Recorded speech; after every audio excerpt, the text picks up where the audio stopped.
Hello. So this video is going to be 5 minutes from chapter 1 of The Path of the Righteous Gentile. I'll be reading the historical overview. The code of divine law that we now know as the 7 commandments of the children of Noah has been with mankind since the creation of the first man, Adam. Though man is the crown of creation, he was created last. The reason that God created man last of all the creations was to serve as a perpetual lesson, symbolic of man's choice in the world. When he is fulfilling God's will, man sits atop everything that was created before him, and is truly creation's crown. But when he falls in disobedience to God, he is last and lowest of all the creatures, lower even than the gnat, which consumes throughout its life but never eliminates waste, the symbol of ultimate selfishness. Even the lowly gnat follows God's will. Man alone has the option to transgress it. When God charged Adam, and the Lord God commanded Adam, saying, "Of every tree in the garden you may surely eat, but from the tree of the knowledge of good and evil you may not eat of it. For on the day that you eat of it, you shall surely die." Genesis chapter 2, verse 16 and 17. This single commandment contained the source of the 7 Noahide commandments, and more. Adam was charged by God with the responsibility of teaching the laws to future generations. The verse states that God commanded Adam, saying, although this word saying appears superfluous, it is a principle of the Torah that there are no superfluous words, for everything comes to teach us something.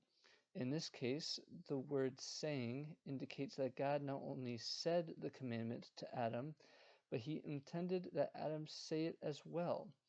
It is a principle of biblical analysis that when a verse states, "And the Lord spoke to Moses, saying," it means that God taught Moses something and that he expected him to teach it to the Jewish people, or, as in the case of the 7 commandments of the children of Noah, to all of mankind. And so, Adam taught his children the 7 universal laws: not to worship idols, not to curse God, not to kill, not to steal, not to engage in sexual immorality, not to eat the limb of a living animal, and to establish courts of law to enforce these laws. And so mankind developed. The clear proof that the descendants of Adam knew these laws and were expected by the divine judge and father to obey them was that 1,656 years later, he brought the great flood as a punishment for mankind's failure to keep these commandments. And God saw the earth, and behold, it was corrupted, because all flesh had corrupted its way on the earth. The classic biblical commentary of Rashi teaches that the corruption was sexual immorality and idol worship.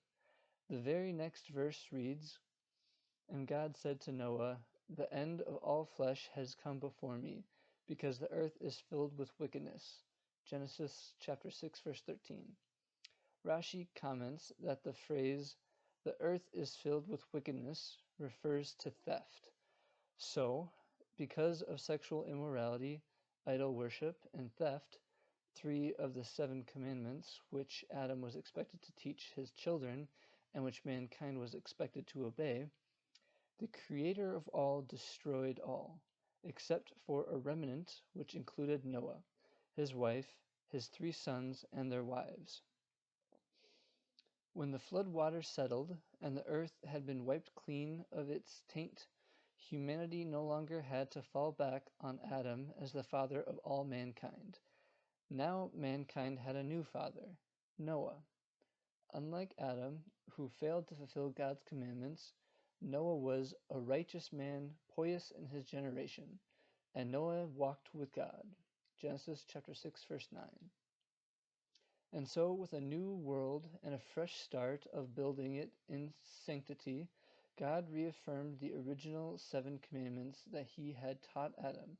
God blessed Noah and his sons and their wives and promised that he would never again destroy the world as he had done, sealing the promise for all time by striking a covenant with Noah as mankind's father, as expressed in the following verses. And God spoke to Noah and to his sons with him, saying, As for me, behold, I establish my covenant with you and with your seed after you. Genesis chapter 9, verse 8. And God said, This is the sign of the covenant that I am placing between me and your children, and between all the living souls that are with you for all generations. My bow I am placing in the cloud, and it shall be for a sign of the covenant between me and the earth. That's the rainbow. Genesis chapter 9, verse 12 and 13. The sign of the covenant was a rainbow, which would serve as a permanent symbol of divine benevolence. It was the first time the rainbow had ever been seen in the world, although it had been created and readied for this moment at twilight after the sixth day of creation, between the time Adam transgressed the Sabbath and when God rested from all he had made.